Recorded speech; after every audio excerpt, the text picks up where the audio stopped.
నమస్తే, సనాతన ధర్మం ప్రేక్షకులకి స్వాగతం. మనతో పాటుగా ఒక అతిథి ఉన్నారు.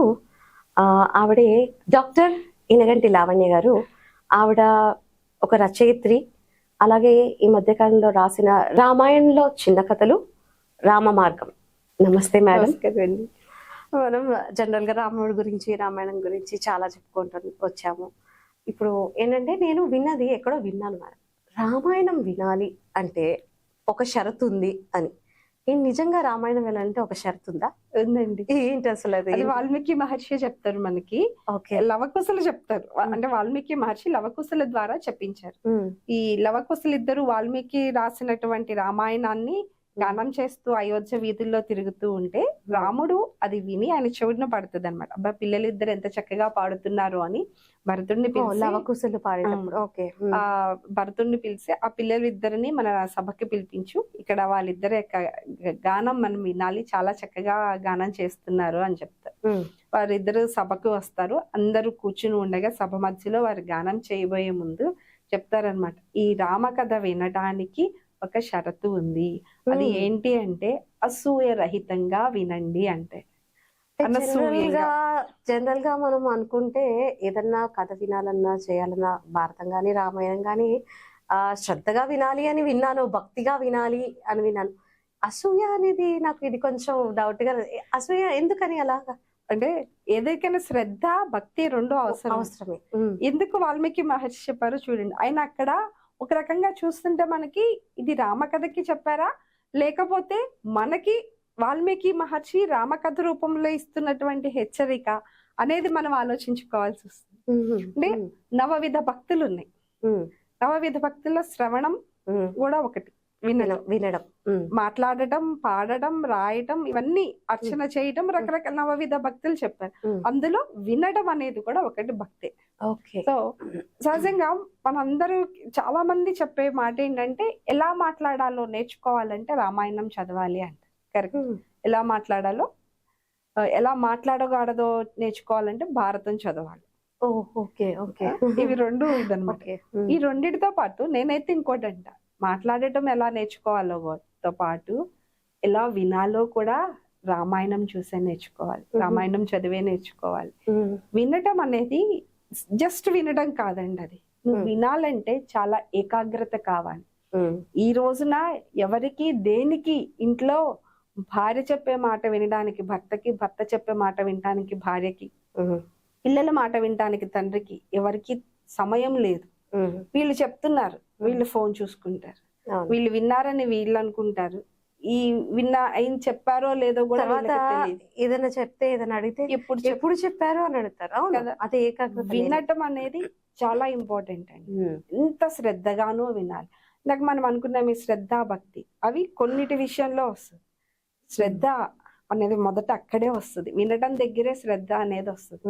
అసలు ఒక రకంగా కొన్ని ఉద్యోగాల్లో, కొన్ని ఉద్యోగాలే కదా, ఎందులోనైనా కూడా ఏదైనా కూడా ఒక మనిషి మాట్లాడుతూ ఉన్నప్పుడు ఫస్ట్ థింగ్ మధ్యలో అడ్డం రాకూడదు. ఆ మనిషి ఏం చెప్తున్నాడో మొత్తం చెప్పనివ్వాలి.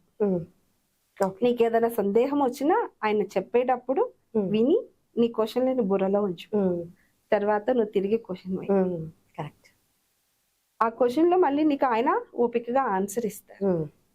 ఆ వినడానికి అంత శ్రద్ధ పెట్టాలి. ఏం చెప్తున్నారు, ఏ విషయం గురించి చెప్తారు. మనం జ్ఞానాన్ని కూడా వినడం దగ్గరే సంపాదించుకుంటాం. ఇవాళంటే మనకి పుస్తకాలు ఇవన్నీ ఉన్నాయి, కానీ ఒకప్పుడు మన చదువు కూడా వినటంతోనే ఉండేదండి. అధ్యాపకులు చెప్తూ ఉంటే వీళ్ళు విని దాన్ని గుర్తుపెట్టుకుని వెళ్ళవేసేవాళ్ళు. రాయడం ఇవేమి లేవు.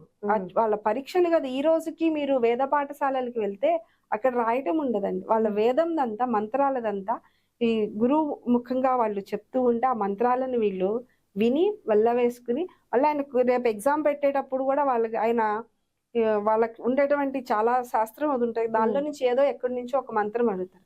వీళ్ళు అప్పటికప్పుడు గుర్తు తెచ్చుకుని దాన్ని నోటితో చెప్పేయాలి. రాయటం అనేది ఉండదు. అంటే జస్ట్ మెమరీ. ఫస్ట్ వినాలి, ఏకాగ్రతగా వినాలి. విని దాన్ని నువ్వు బుర్రలో నిక్షిప్తం చేసుకోవాలి, నీ మస్తిష్కం. దాని తర్వాత గుర్తు తెచ్చుకుని వెళ్ళవేయాలి. దీని వల్ల మరి మన చెవులకి, బ్రెయిన్ కి ఎంత మంచి ఎక్సర్సైజ్ అండి. కరెక్ట్. వినడం అనేది దానివల్ల ఎంత శ్రద్ధ, ఏకాగ్రత రావాలి అంటే ముందు వినడం మీదే ఉండాలి. ఇంకొకటి ఇప్పుడు మీరు మాట్లాడుతూ ఉన్నారు, మీరు చెప్తుంది నేను అంటే వినకుండా ఇంకేటి ఏదైనా పని చేస్తున్నాను అనుకోండి, మీ మనసుకి ఎలా అనిపిస్తుంది? మిమ్మల్ని నిర్లక్ష్యం చేసిన భావన వస్తుంది కదా. విన్నా మనకు ఆ ఫీలింగ్ వస్తుంది. కరెక్ట్.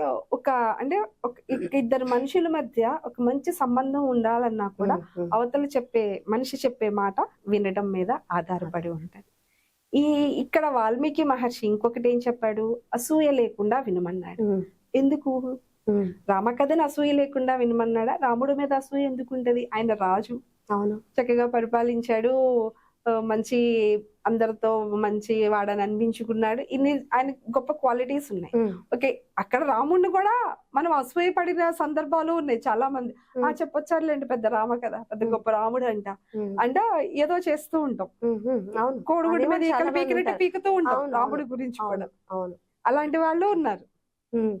అది ఒక్క రాముడి విషయంలోనే కాదు, ఎవరి గురించి అయినా ఏదైనా చెప్తూ ఉన్నప్పుడు ముందు వాళ్ళ మీద మన మనసులో ఒక అభిప్రాయం ఉండొచ్చు. అది తప్ప ఒప్ప అన్న విషయం పక్కన పెట్టి ఆ అభిప్రాయానికి మనం స్థానం ఇవ్వకుండా, దానికి ప్రాముఖ్యత ఇవ్వకుండా, ముందు అవతల వాళ్ళు చెప్పింది విని నీ అభిప్రాయం సరైంది అవునో కాదో కూడా నువ్వు నిర్ణయించుకో.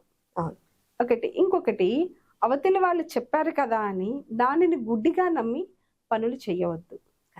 వివేకంతో ఆలోచించి చెప్పిన తర్వాత వాళ్ళు చెప్పిన దానిలో ఎంతవరకు నేను తీసుకోవాలి, దానివల్ల నాకు ఎంతవరకు ఉపయోగం, వివేకంతో ఆలోచించి పనులు చేయి. ఇక్కడ వినడంతో రెండు ఉన్నాయన్నమాట. వినేసి గుడ్డిగా పనులు చేసి కష్టాలు కొని తెచ్చుకోవద్దు, యువతల వాళ్ళని కష్టపెట్టవద్దు వద్దు.